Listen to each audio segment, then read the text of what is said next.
How are you all doing? Good evening, dear friends, lovers of songs and songwriters. Welcome back to Raving with Rua here on my YouTube channel, Songs from the Rua Room, supporting singer-songwriters from Belgium and beyond. I hope you're all doing fine and well. Let me know where you're all watching from this evening. We will put some comments up on the chat box later on. How's it going? I hope you're all doing fine and well. It is Friday the 13th of November, the year 2020. What could possibly go wrong on Friday the 13th? Nothing. We'll be grand. We'll plow on. If you are watching on YouTube and you haven't done so already, please consider hitting that subscribe button for me there. Please helps to build the channel, get the songs out there. If you're watching on Facebook, please give the page a like also, and consider sharing this stream out for myself and the guest. That helps a lot also. There is a tip jar down there in the comments below and in the information section if you'd like to help support the show here and what I'm doing. Please feel free. Never expected, always appreciated. So yeah, what else was I going to say to you? We've got some viewers already coming in, which is really nice. While I'm waiting for people to gather here, I'll say hello to a few of the early birds. Katja is over there, Bort Meerbeek. Hello Katja, thanks for joining us. Herbie Van Zanten, good to see you, man. Thank you for dropping in. And Wayne, the buck is there as well. Hello Wayne, we just had a good chat with Wayne there on the last live stream. So thanks all very much for joining. This is live stream number 52 here on Raving with Rua. Chris is there from Germany as well. So we're gathering a nice little crew here on this Friday evening. My guest tonight, before I mention the guest, I have to, of course, mention our great sponsors. G-Sharp Guitars, they're the world's finest travel electric guitars. These shows couldn't happen without their assistance. So thank you very much to G-Sharp Guitars. We're going over to Dublin tonight to talk to a great songwriter. I haven't seen him in years, and great to have him on the show. Please welcome the brilliant Pearse McGloughlin. All going to plan. Here he is. Good evening, sir. How are you doing? How are you doing? Great. Thank you for joining us. How are you doing? Great, thanks. Cheers to the chance to have a bit of a gap and a discussion about all things music. Absolutely. I'm just trying to, there might be a small delay there, but that's all right. I think you can hear me loud and clear. We're getting you loud and clear anyway, so that's good. The first time we met was in Dublin, in Whelan's, I think. Can you remember much about that? I certainly can't. I saw in a comment there on your page earlier on, I think it might have been your brother, but I'm not sure. And he said Whelan's. And actually, I had remembered it as the Glore Sessions, which was a weekly open mic night for poetry and song downstairs in the International, which is run by Stephen James Smith. But maybe I saw you perform there or something, and maybe met you a few days later again at Whelan's. I think you were just home for a few days or something like that. Something like That's that. my memory of it, but I'm not sure. Yes, it wasn't Whelan's. You're right. I think it was the International Bar. It could have been Whelan's as well, though. It could have been in the same space of time in those two places. Yes, get me? It could. You know, a number of times. Any idea? Was it what year it would have been? Oh, it could have been around 2010. I mean 2010, yeah. Yes, and then home. Do you know Rory Batefield? I could have been opening for Rory. Yeah. Because he's an Australian songwriter, lovely fella and a great songwriter. He sure is. I know Rory, yeah. So I might have been opening for him when I met you. Something I think that like was that, it. Yeah. These were great days in Dublin in 2010. There was some, and yeah, absolutely, and from 2000 on, really. Yeah, for sure. But particularly around that time when there was a recession, and there was a lot of these little nights opened up, and they were just great to be a part of, because there was, say, the Glore Session, and there was Nighthawks, and there was Brown Bread Mixtape, and lots of these little nights just sprung up kind of in reaction to the recession, I suppose, and that we had to kind of go and do things ourselves, where we were drawing on a lot of artists together, and a lovely community to be a part of, a very supportive community. It was great. It was really good. And, you know, that kind of thing is so important for, you know, nurturing your your creative self, I suppose. Oh yeah, Just the absolutely. support of friends who can really empathize. Yeah. So that was a good moment, and I think that was when we met Dahi. But there was a lot of people there doing great stuff at the time. Sure was. I remember those days. I mean, I was living in Belgium at the time, but yeah, always drawn back to gigs, especially in Dublin and Ireland in general. But maybe it was to do with the recession, as you said. Maybe it was just because there was a lot of There was stuff was definitely a going on. moment where, yeah, there was a moment where there was a lot of empty spaces, and those spaces were then kind of uh, taken over by like artist collectives, and you might have painters or sculptors working in a given area, and then you might also have gigs being put on. I remember one place that was up in Stony Batter. It was the Joinery. I think Donald Dean had something to do with it, but I remember doing it there with House of Fuzzy Cushions, who are not far from you. They're a Dutch band. Richard Bauhaus is the singer, and he's a What's the painter, name and of the he's band again? House of Cozy Cushions. House of Cozy And Cushions. and God, I'm not sure where they're based, but they're based in Holland. I think could be Groningen, but I'm not sure. But I remember supporting Richard's band there in the Joinery, and that was one of those places where a lot of people gathered around, and there was a good vibe. Yeah. When did you move to Dublin? You're a Sligo man. You're a Sligo born and bred, I'm are from you? Sligo, yeah. I love Sligo, and I suppose a lot of that kind of makes its way into my songwriting. But I moved. I've been in a few different places. Like I was in Canada for a little while, and in London. Then around 2006, I moved back to Dublin, and I liked the fact that there was lots of musicians who were willing to help each other out. And I was really happy to kind of jump in on that and, help other people as well. And lots of musicians to kind of play with and jam around with. So that Yeah. kind of got me locked in here. And my life has been here now for the last, 14 years or so. But I mean, Sligo means a lot to me. So I'm often back there as well, and obviously I can't at the moment, but like Yeah. I love playing shows at home. Back in, say, the Hawkswell Theatre is a lovely venue, and the Model, great venues, and Yeah. I suppose conversely, the opposite to Dublin, like I think there's no shortage of talent there, but there's probably a smaller number of groups. So it's really great to get that chance to go back and perform for my friends and family at home, and I'd say. others at home. Yeah. What was it like then? I mean, growing up in Sligo then as a kid or, even a pre-teen, were you surrounded by fiddlers and sessions and tunes, or did you get any of that at all, or was it all songs, or what kind of Yeah. musical upbringing did you have? Well, I went to, an all boys school, Summerhill College, and there was lots of bands just came out at the time that I was there. It was a big old school, and Yeah. there was a very healthy scene in terms of like bands just want to put their songs together and write their own original stuff.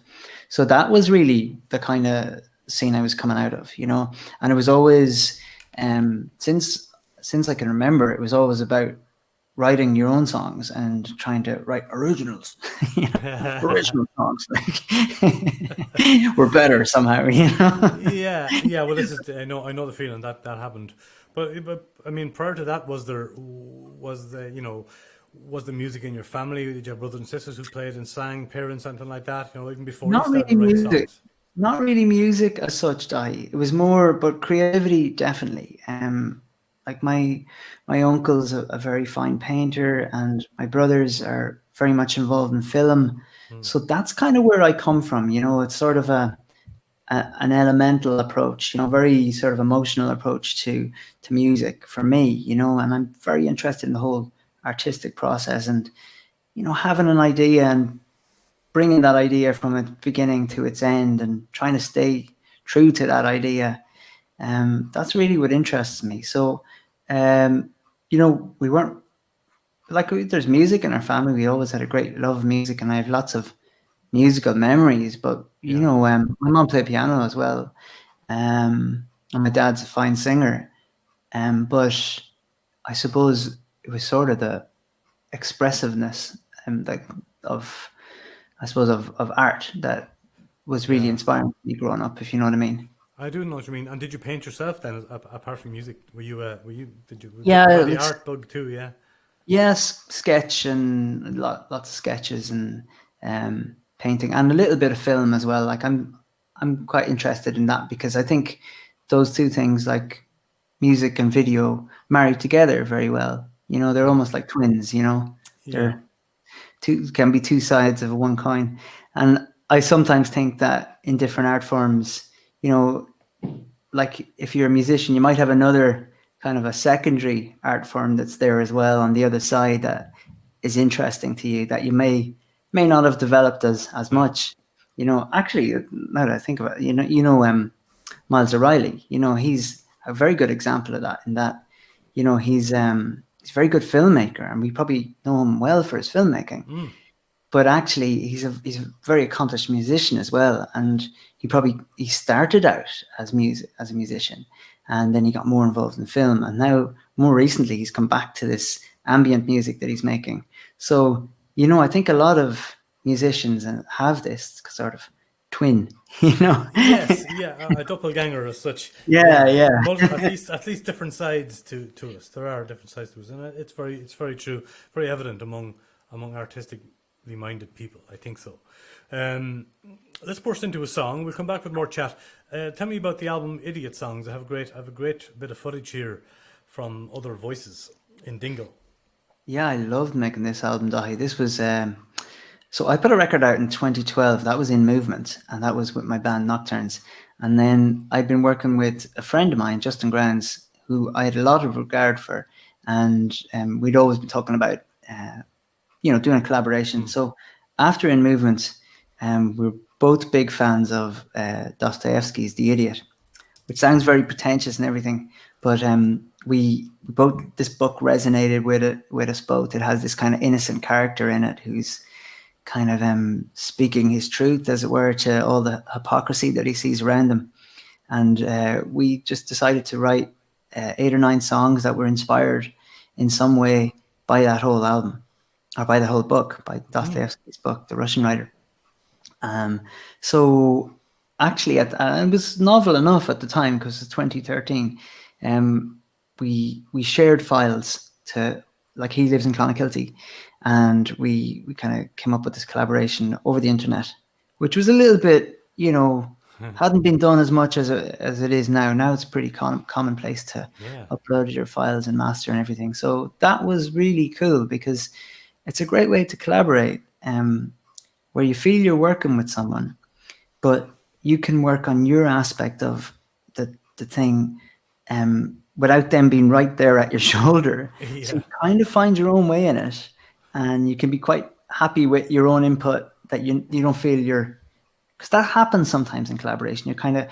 You might think, oh, I think the other person might like if I do this a little bit, Yeah, I know what you mean. and I think that can happen. But if you're separate from the other person, but you have a sense that you're together, you put your stamp on it, and then we sent it over back and forth. Really proud of the album. But Idiot Songs was the name of the album, and Anastasia's Tears is the name of the track. And we performed this down at the Other Voices at the Music Trail. Yeah. Yeah, it's written from the point of view of Anastasia in The Idiot. Well, let's give it a listen. We'll be back in a moment, folks, with more chat with the great Pearse McGloughlin here. Wrap your ears around this, folks. Who's the fiddle player in this, by the way, before I play it? Justin. This is Justin Grounds. He's the collaborator. The co-writer. Yeah, that's it. Co-conspirator and fiddler. Absolutely, yeah. Brilliant. Yeah. Great track. Let's have a listen.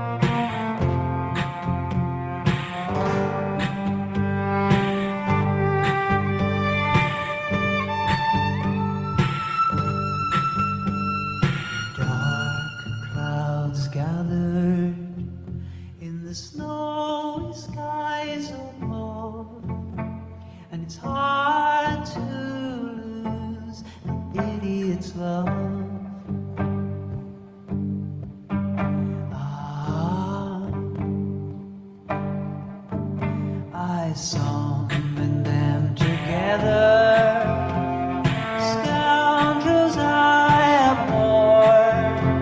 I knew well the object their avid hearts sought for.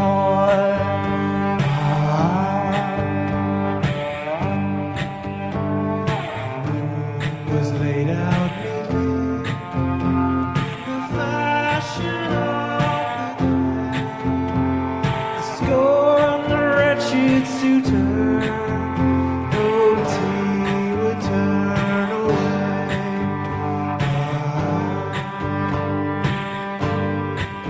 And you see, through frivolity, and you listen, and you peer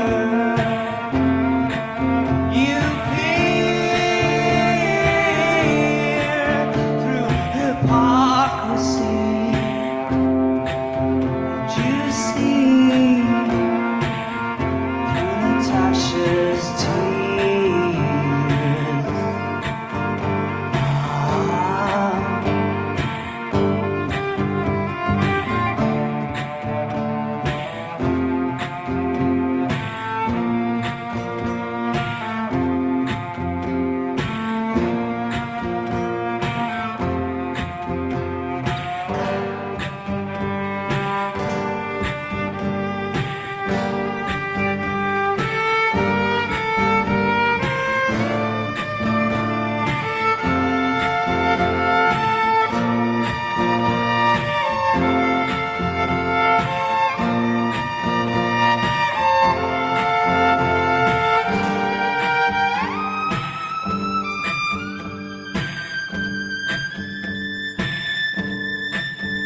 Oh, he can't fathom what's behind my eyes, the cruelty in my smile, it's helico-wise.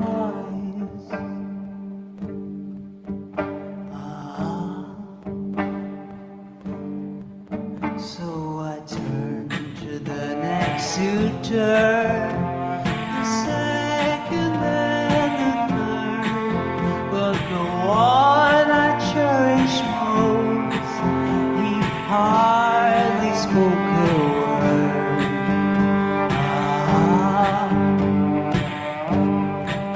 And you see through frivolity, and you listen, and you peer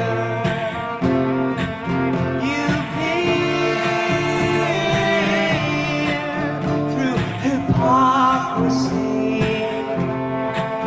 and you see through Natasha's tears.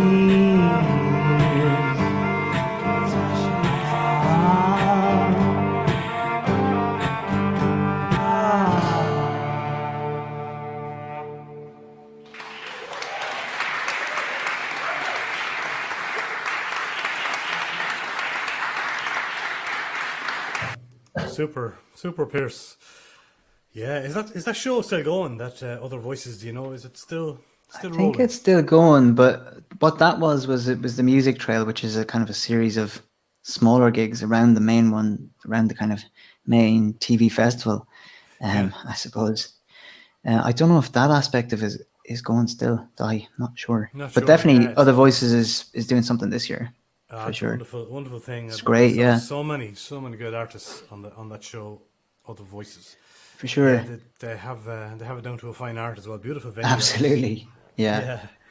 Beautiful venue. I noticed it said fan footage on the bottom of that as well. So That's right. And that was one of these other kind of things where they got footage from a few people who were attending and they uploaded it and then they kind of spliced it together. Again, fairly novel back then, you know, when you think that's probably a bit more of a commonplace idea now. Now, But a good idea then, yeah. Like it's amazing how that was 2013, I think. So it's amazing how much the scene changes, Isn't like the it? I technological know. scene in 7 years. In It's 7 years, incredible. Like. indeed, it's incredible. It sure is. Now it's almost gone full circle over towards the technology end of it, isn't it? Yeah, I well, it suppose has to be. these Yeah. days, anyway. I suppose with this lockdown going on, were you working a lot? Were you doing lots of gigging, recording, all that kind of stuff prior to COVID, or what was it like? What was the scene like for you? Well, I prior was to working March? towards the release of the new album, Die. I was working towards the release of the rest, and I had a good few shows lined up in May and June, and they had to be cancelled, obviously. But despite that, I still put out a single there in May, and then we were going to put this out in September, and then we just kind of held off a little while longer. And we're set up for a show in the Workman's Club there. The launch show was going to be on the 1st of November in the Workman's Club. And because of restrictions, that had sold out. Nothing to do with anything else. But yeah, but we're looking they could forward only to get that. what, 20 people in? So is that what you mean? Yeah. Yeah, well, it was actually 50, so. Okay, great. That's fine. That's acceptable. Sometimes now you see sold out, 15 people.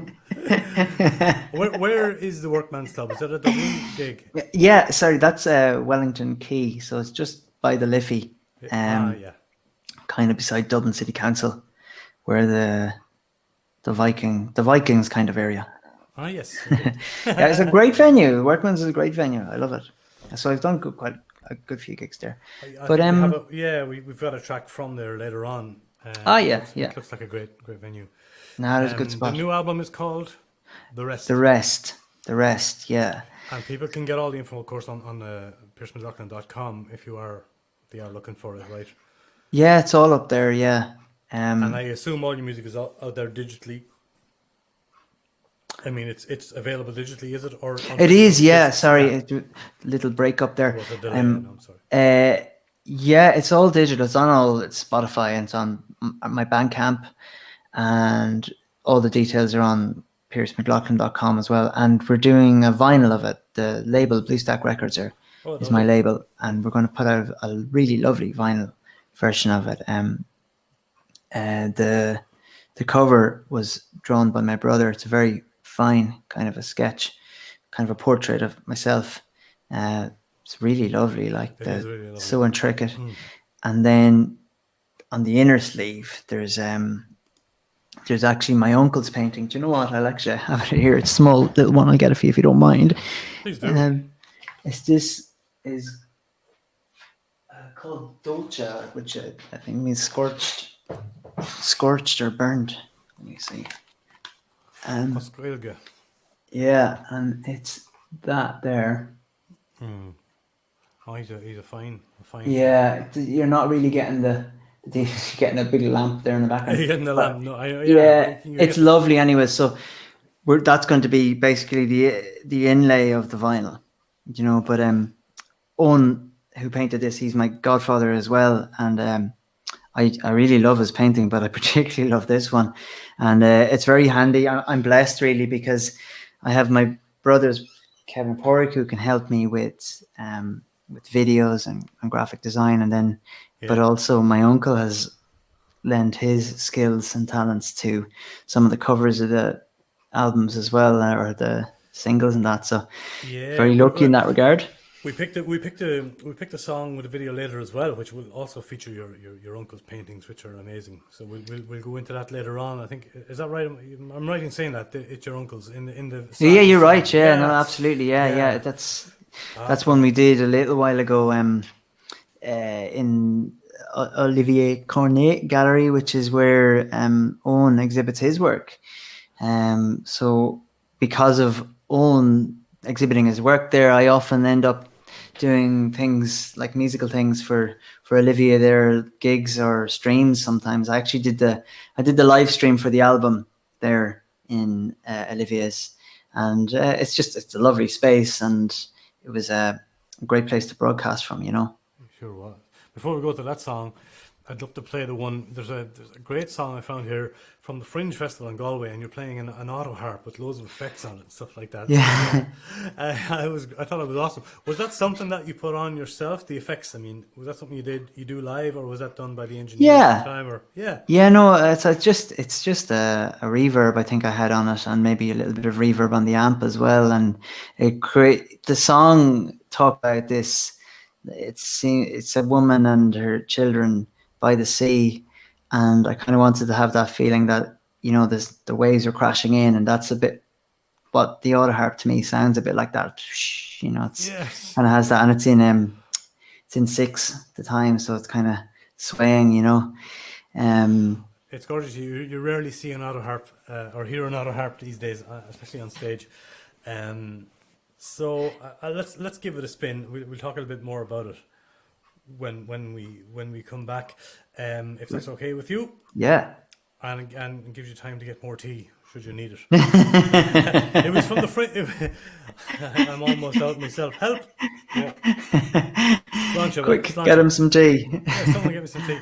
Sláinte. The Fringe Festival in Galway. Yeah, and the song title, Pearse? That's called Going Away, and that's from the... Going Away. Yeah, it's from In Movement. So here we go. In Movement album, yeah, it's great. Movement album, yeah. Sound of this, it's great. Here we go, folks. Have another listen to Pearse McGloughlin. Great auto harp song from the Galway Fringe Festival.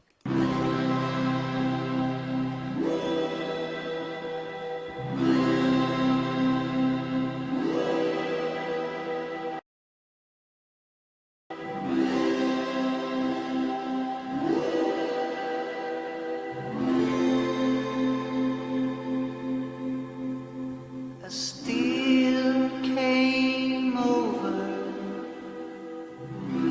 the beach and the bay. We waited for a man whose spirit had gone away. Our pale faces kissed by the ocean spray. In a cold coastal town whose spirit had gone away, gone away, gone away, gone away, gone away. And Ivor clutched my hand, John began to wail. I found it hard to hear him, but I held on to those babes. Their melancholy mixed with the swell of the waves, and as we waited for him, I knew we must away, we must away, we must away, we must away, we must away.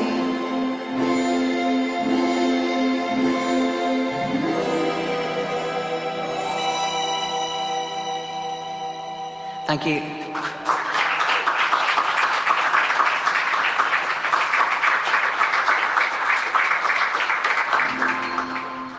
Wowzers. That song needs to be like 20 more minutes long, I think. Yeah, actually, Enda Riley said that. Did he? Yeah, he said to me, he said, he's like, well, he liked it, it was short, but he said, I want to know more, like what else happens in the song? Yeah, it's a good point, you know. No, it's just lovely. Yeah, I mean, I just because just a little scene, you know, that is just gorgeous. Yeah, just set the scene. Painting a picture. We were painting a picture. They're about to go. Yeah, but it's really quite nice watching back on live videos, isn't it? Because it kind of takes you back to that show, and you know, when you play a show, there's so many different things going on in your head, and obviously you want to just kind of calm the waters and just play. But then when you're looking back on it, kind of takes you back to it. It's really nice. It's just this thing I find really special about music is that like it's one of the art forms where, you know, say you make a sculpture and, you know, you finish that sculpture and then it's there and people can come and look at it and it's there and it's sort of there permanently, you know, provided it's not destroyed. But the thing about a live performance is, you know, you do that, you play that little piece of music and it's here and gone, you know, and that's what's lovely about it. It's so special. It's so immediate. But obviously you can record these performances. It is nice to look back on them, but the actual performance at that moment in time, it's the special thing about music, you know, it's here and it's gone, you know. It's lovely. That is a very special thing about live music. Yeah, as you said, you know, the videos kind of capture it, but it's certainly not the same as being there and being caught up in the emotion of it in the moment. A whole different ball game. I wanted to ask you also, you spoke about co-writing earlier on, and what do you think makes a good co-writer, or indeed a bad co-writer? I mean, have you done it a lot, and has it always, you know, has it been? Have you ever done it like? I know you did it online. Have you done it in the room with the same with the person? Have quite a bit, Dahi. I'd say you probably know a good bit more about it than myself, but I actually wrote with Enda Riley. I've written 2 songs with Enda. One which we wrote straight down the middle, like 50-50 type thing, and that was great. How do we do that? We kind of, I had some lyrics in mind and he had some lyrics in mind, and then I had written Ego, Lego, Leg and Garvo, and he said, "Oh, I like that." And he just played the chords and I went, Ego, Lego, Leg and Garvo. And we're just like, okay, yeah, that's the chorus. And that was very immediate and that worked really well. That was lovely. And I worked on another song with Enda where I'd written the song, but I was feeling I want another set of ears on this who will be critical and tell me, you know, you need to maybe do such and such or whatever. It's not clear. You're not getting the meaning across, you know, because it meant a lot to me. Actually, the song was a tribute to a friend of mine. Really, he just said, yeah, maybe I think you could do another chorus there at the end. You know, I think you've got a good chorus there, so you can draw that out. So I think obviously a certain openness is required, and if you're asking what makes what's not a great songwriting partnership is if somebody is too precious. I think that can be or too perfectionist, perhaps. You know, that can be a little bit destructive. I think. You know, it depends on the circumstances. It depends on the circumstances. You know, or sometimes if a co-writer is agreeing with everything you do all the time, that can have a negative effect as well, I found. Sometimes, and that's kind of what. Go ahead. That's kind of what I'm saying. You know, when you have your own little space, I think that can be really, really great because you can find your own way and then you can bring it to the table. You know, but yeah, writing in the room is great too. You know, but yeah, I mean, I suppose I just like completing things. So I'm probably a little bit like that person where I'm quite happy to kind of finish it. Sure, it's you grand. know, Well, that's an Irish thing. Yeah. To a degree. Sure, look, it's grand. Yeah, to a degree. I know. Trying to be the perfectionist and try to get it, just let it go. Let it go. It's grand. Put it out. Yeah. It's done. Yeah. And both those are vital. You know, both those attitudes are important, you know, because you won't finish anything if you're forever working on it. But you know, you have to kind of pull up the boots sometimes and look for, is this the best way of doing this? Who else? I wrote with Mark McGuigan as well. Had a really, really fun writing experience with him. What was the name of the song? It was about paintings in caves. That's what it was, and that was a good experience as well. Yeah. And I wrote with Barry Kerwin of the Blue Choir. I had a lovely experience writing with him as well. I've kind of based it off of a book I'd read, and yeah, I think a certain openness is important, isn't it? You know, not to be too possessive. So, finding the right co-writer, I think it's important. You co-write a bit. What What do you think yourself, Dahi? Like, you co-write a good bit, don't you? I have in the past co-written, and most of the time it has worked and worked well. But the thing is, sometimes you can also be, both people can also be blocked as well. You know, you can't just sit down, and sometimes it doesn't come. You know, it doesn't come out, and for both people, it's. And then on the other hand, a good co-writer can kind of bring it out of you, and can kind of, okay, well that's okay, but let's try another way. I think it's good, as you said earlier on, sometimes to bounce these ideas off your co-writer, and somebody, for me, it's somebody who's able to say, no, it's not really good, we can do better, you know, or to say to you, yeah, it's actually fine, let it go, leave it alone, don't touch it, it's done.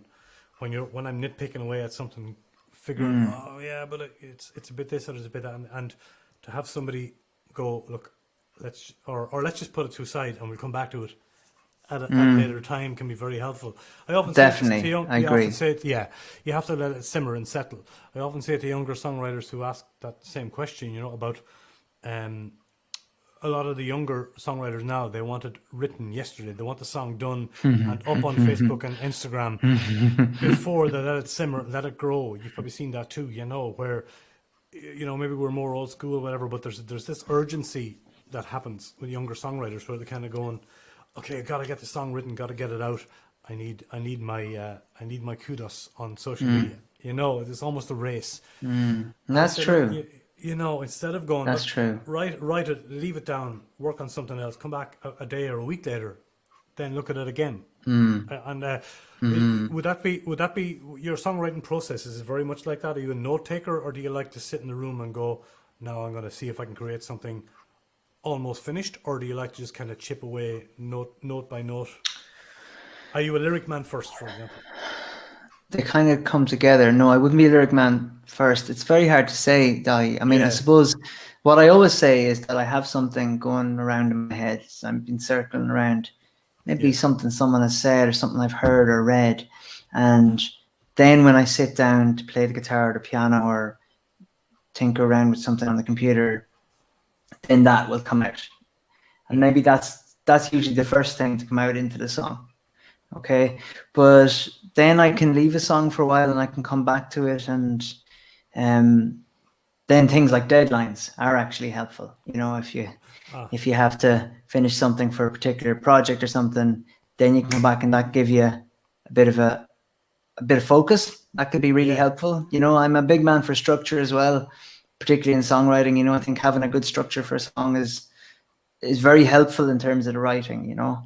Like, there's obviously lots of other things that are important as well, but the structure, like, I think the music and the lyrics for me, they come together, you know. The initial spark is there together, but then I probably spend more time on the lyrics than I do on, you know, the musicality. Yes. In some ways, do you know? In some ways. In some ways, yeah. And you're fairly proficient on piano. Would you write predominantly on that, or guitar, or does it just depend on the mood at the time? Depends on the mood, and you know, sometimes I might write on the guitar and then I just put the chords in the piano, and it might get to the heart of the song in a better way, you know. Or sometimes I might just write a couple of simple chords in the piano and then take them to the guitar, and then it might lift it a little bit, you know. Yeah.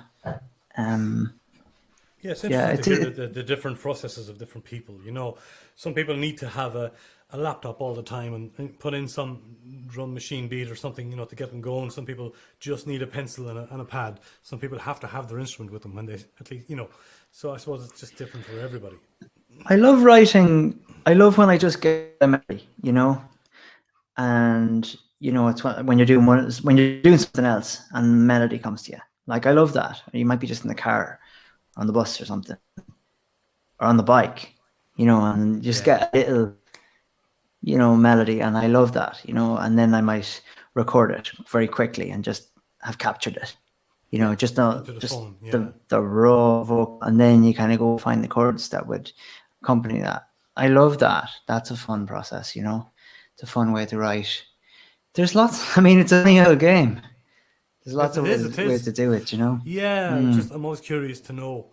I'm going to move on and play a song from. Tell me about your band, Nocturnes. There's a song Great here called band now, Serpents. yeah. Yeah, you have a great band.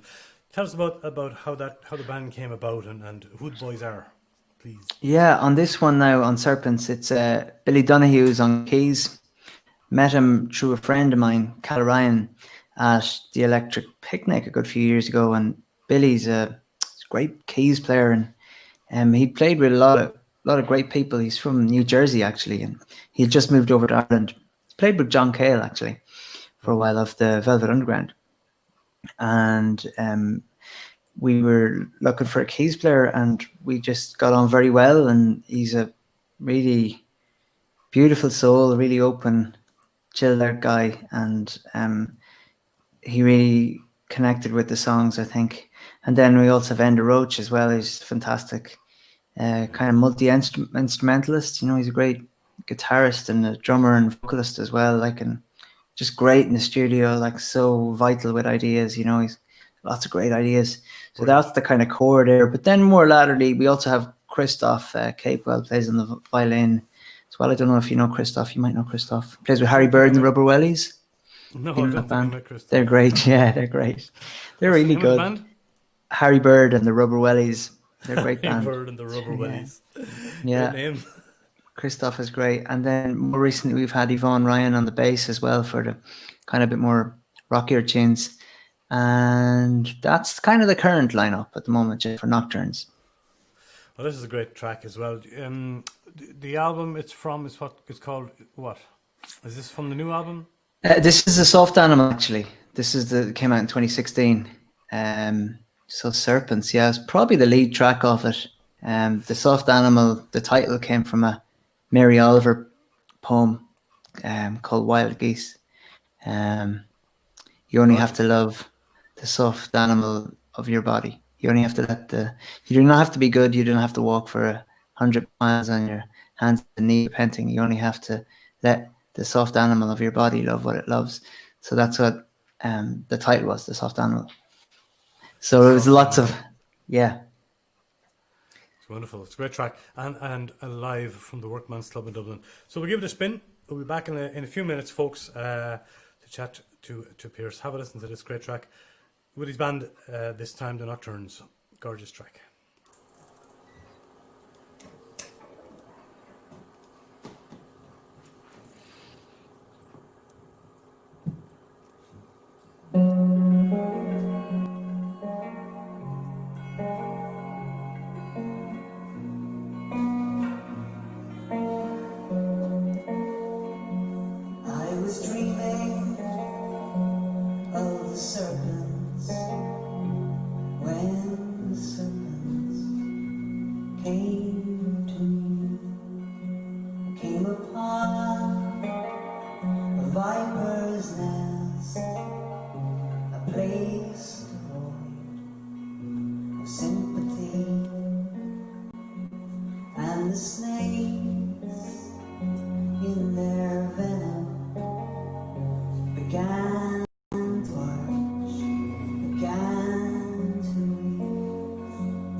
Drums are cold, the wind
said we're living with the serpents.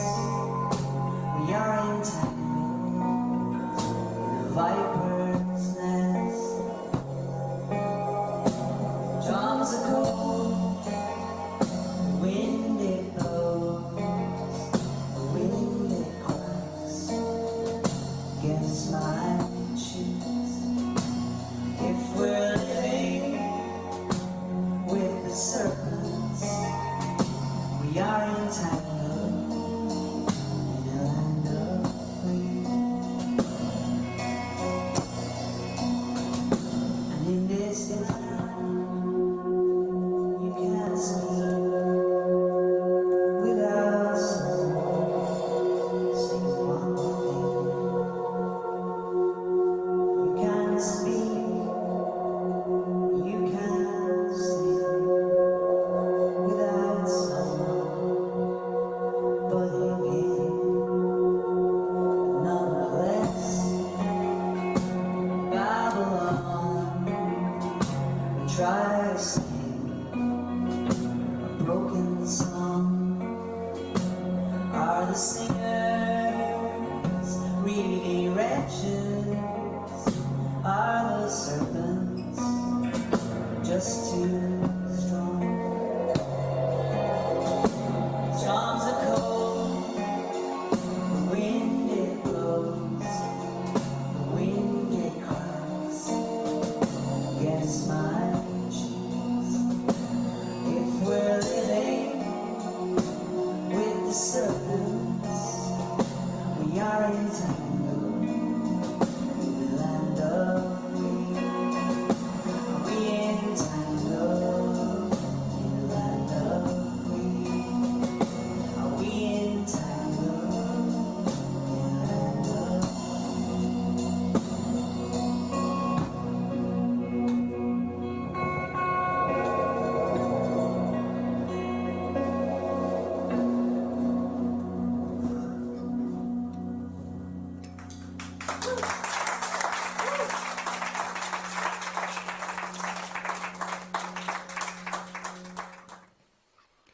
Yes, you have a tasty band there. Sorry, you sure do. Very Great good. Yeah. players. Oh, Definitely, yeah, definitely, they're you know. great, they're great, they're great.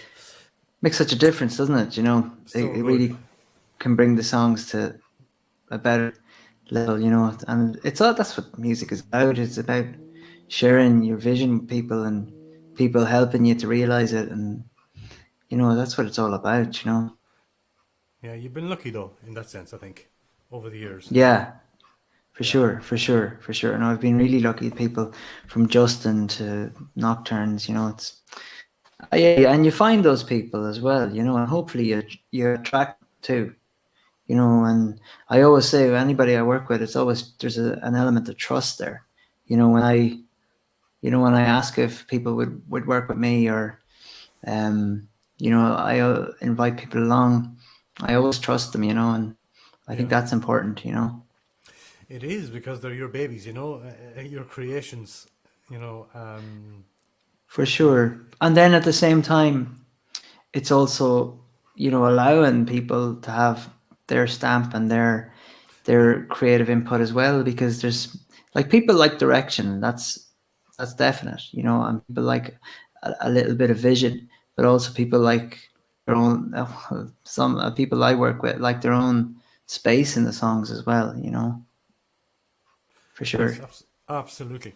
Very important that you give them a little bit of freedom, but they, you know, and then of course you still have to kind of rein them in sometimes. Go, look, let's not do this. And do you find that difficult to do if it's not going sort of sonically the way you want it? Are you good at it, like, or do you kind of go, I'm not too sure, or are you good at just going, no, definitely not? I think it's generally obvious. I think it's kind of like, yeah, that's not really working, you know, and especially if you get a chance to listen back to it. I think I've become more comfortable with it as you go down through the years and you realize it's not a personal thing. It's just that you kind of might have a vision and you think that this is really the direction that the song should go. And then I think if people have the sense that, you know, you kind of have something in mind that you're working towards, they can react to that well, and be quite happy to be led there, yeah. Like I suppose that's a good point. Yeah. I suppose I do develop an idea for where a song might go, and you do, and I do like to take it there, but you do have to be open as well. Yeah, and I think when you're working with the right musicians, it seems to be it usually is it's an easier process, isn't it, to take it to where you have this kind of a vision between you, where you can shared vision is what I'm That's trying right. to say. Yeah, That's right. yeah. Well, you're lucky if you have those kind of guys then around you that help you. Definitely, yeah. You don't want to be battling. That's No. maybe that benefits some groups. It doesn't really benefit me. I don't love conflict. No, we don't. We try to avoid that where possible. We have enough conflict in our lives. Yeah. Without creating more, you know what I mean? Tell me about that electric guitar. Yeah. It's gorgeous guitar you were playing there. Do you still have that? Is it I do, yeah. It's a feature, all right. And actually, I was recording with Darren Nolan, the producer who did The Soft Animal, and he did the rest as well. The two albums, my two last albums. And for The Soft Animal, that was sort of the sound of it on the one there on Serpents.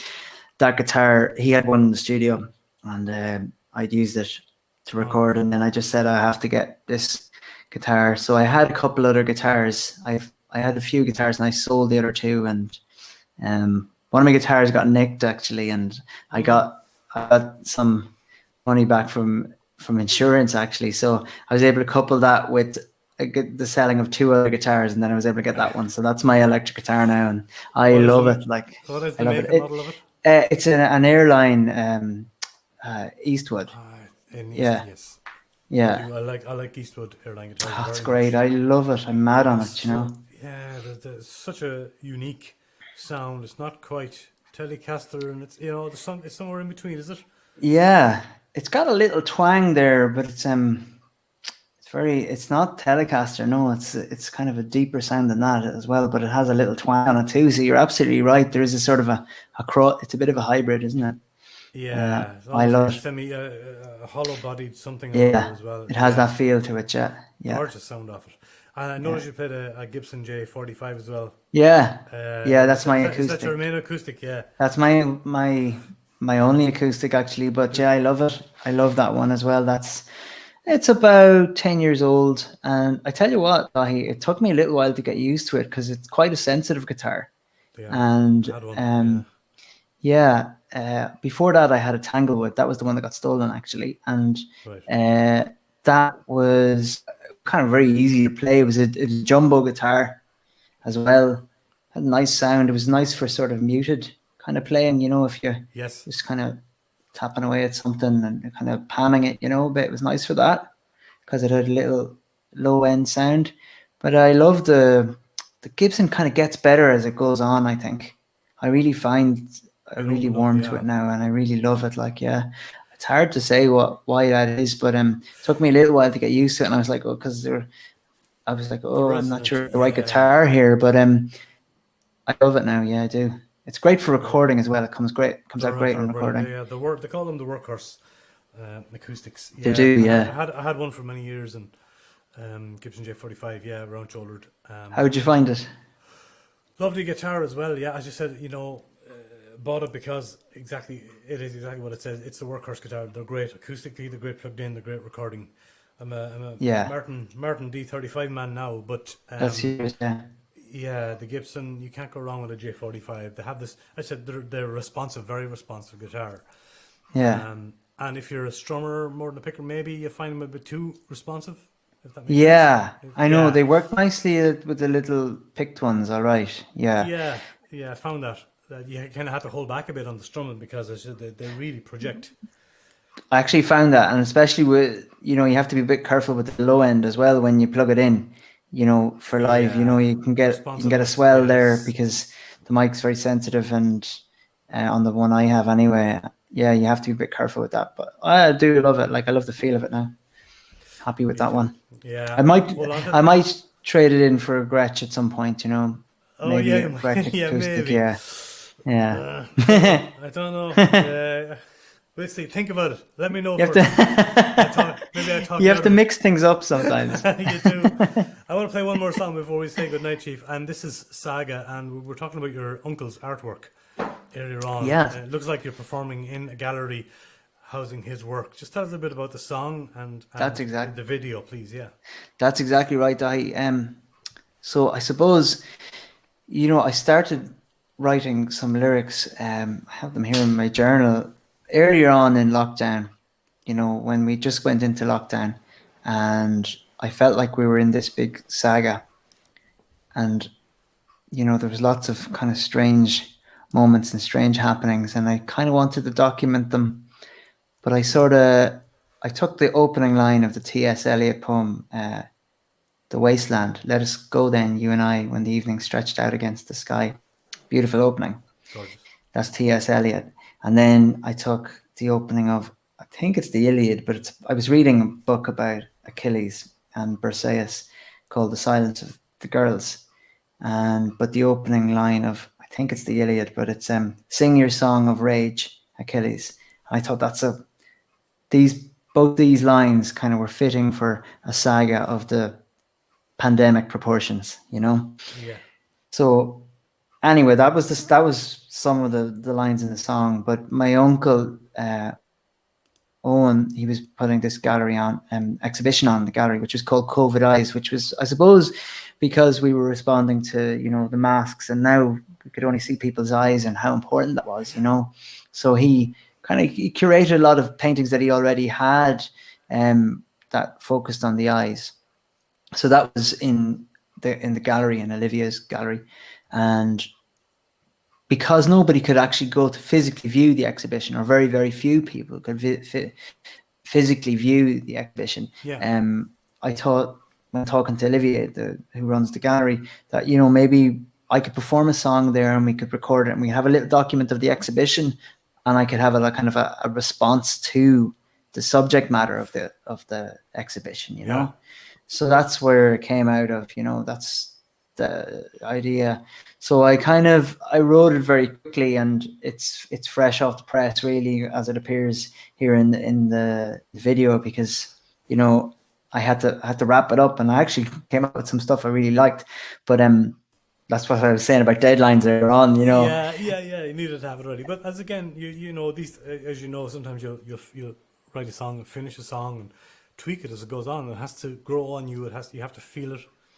You have to let it settle, And it'll take what I'm saying is, it will take a little while longer to settle, but it's nice just to have that fresh sort of response. And the two things, like Owen's paintings and the music, they kind of fit together in a nice little mix, They sure Saga, it's called. Saga, it's called. And we'll be back. We'll have a quick chat after this song, if that's okay with you. A lot of great song. Check out the paintings as well, folks. Beautiful here in the background. Pearse McGloughlin's Saga.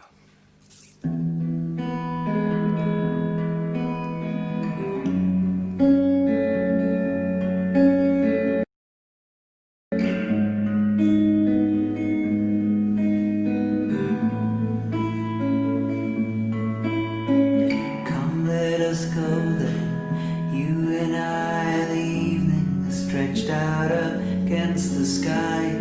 Sing you a song of anger, Achilles.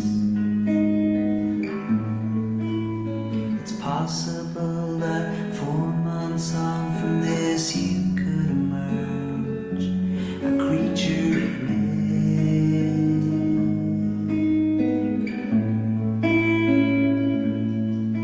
The sirens are quieter now. The diamonds in silence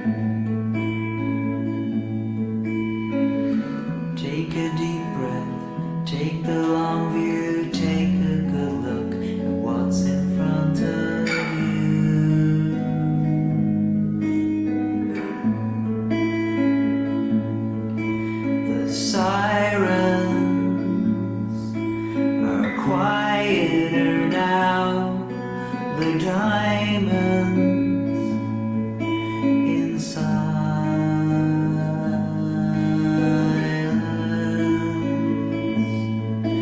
The sirens are quieter now. The diamonds in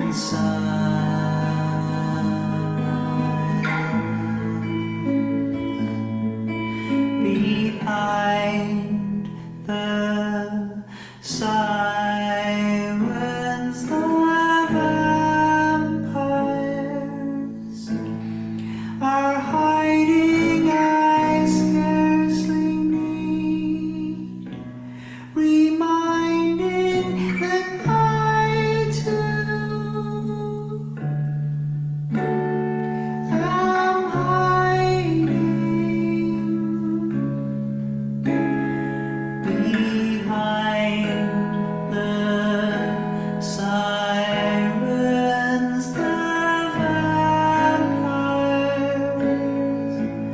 are hiding. I scarcely need reminding that I too am hiding.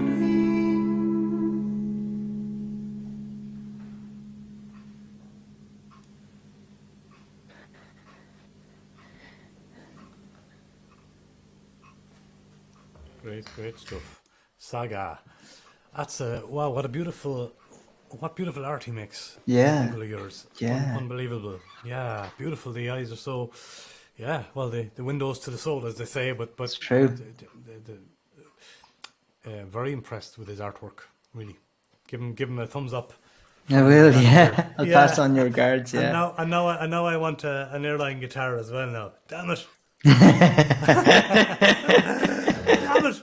I shouldn't have seen that electric guitar. Anyway, okay. No, one day. Maybe Santa. Maybe Santa will bring me one. Who knows?